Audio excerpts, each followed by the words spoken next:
Hey everybody, what's up? RugbyRyan here from RugbyRyan's Reviews.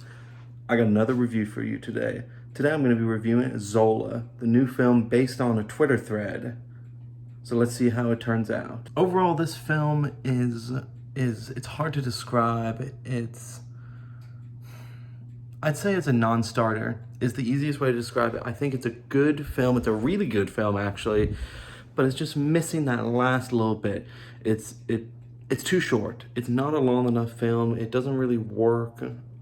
It really feels like it's missing a third act. I know I'm already going to my criticism. I don't want to spoil too much, but I feel like it ends too abruptly. There isn't much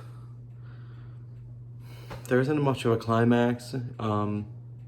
Maybe it's all one big climax. You can interpret it like that. The acting, I think, was really, really good, though. There's some really, really great acting. Riley Keough, I think it's like Keough. I think that's Irish. But I think she did a really great job portraying a certain type of person I think we all know, who just is so fake. There's nothing real to her.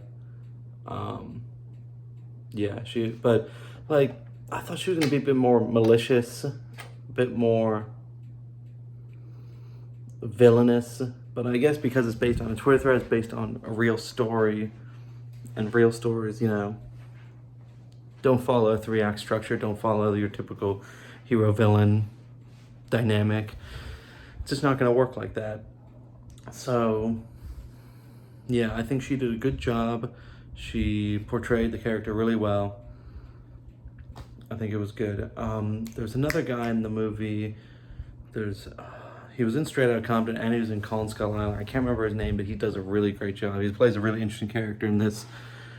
It's a bit gratuitous, this film. The thing is, it's not a kid's film. It's not something to bring the family to. It's definitely a bit more out there in terms of how graphic it is.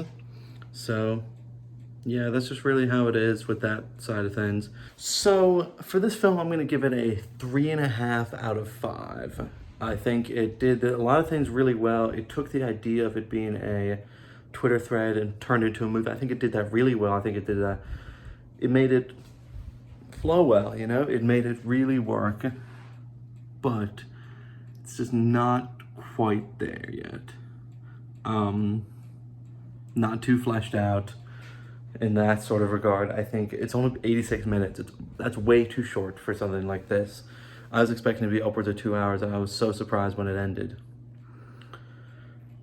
So yeah, that's Zola. 3.5 out of 5. I'd recommend it, especially if you're a cinephile, if you like A24, if you like everything they do, everything they put out. You should probably watch this one. So now here is the fun part of the video where I talk about the Barnes & Noble Criterion sale and what I bought during it. So every, 6 months? So in July and November, they do a sale. Criterion does, at Barnes & Noble does, of all their Criterion Collection films. And as you can see over there, I have a gigantic collection of Criterion films. So every year when the sale comes around, I go wild and get a whole bunch more.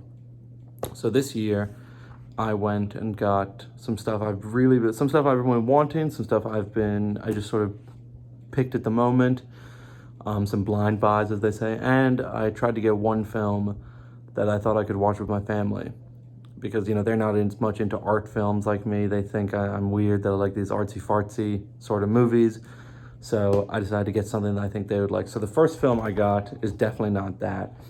It's The Human Condition, which is 9.5 hours long, Japanese anti-war film from the late 50s.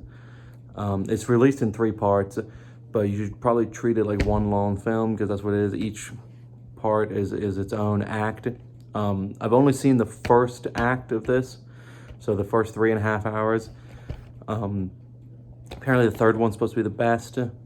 I think the part 1 is number 18 or something on the Letterboxd Top 250 narrative features.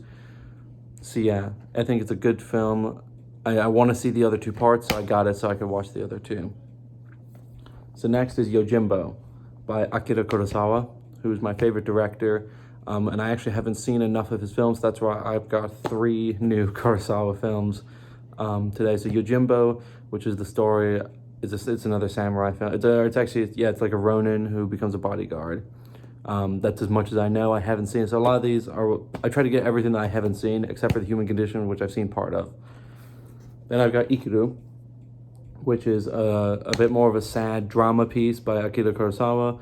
He's known for doing a lot of samurai films, but this isn't that at all. This is the story of an old man, I believe, building a playground for some local kids. Then I got High and Low, which is a drama, widely, or not widely, but considered by some to be Kurosawa's best. Yeah, it's supposed to be very good. It's about, how long? It's 143 minutes. Yeah, it's a domestic drama and police procedural, but it's apparently supposed to be one of the best of all time. So then I've got this box set right here, which is the Jacques Tati, complete Jacques Tati collection, who is the master of French comedy. Now, since buying this, I've watched 2 of the films. I've watched Parade and Jour de Fête, which means Day of the Party, I believe. My French isn't perfect, but I believe I've got that right. Very funny, kind of dated, kind of 1940s humor, not like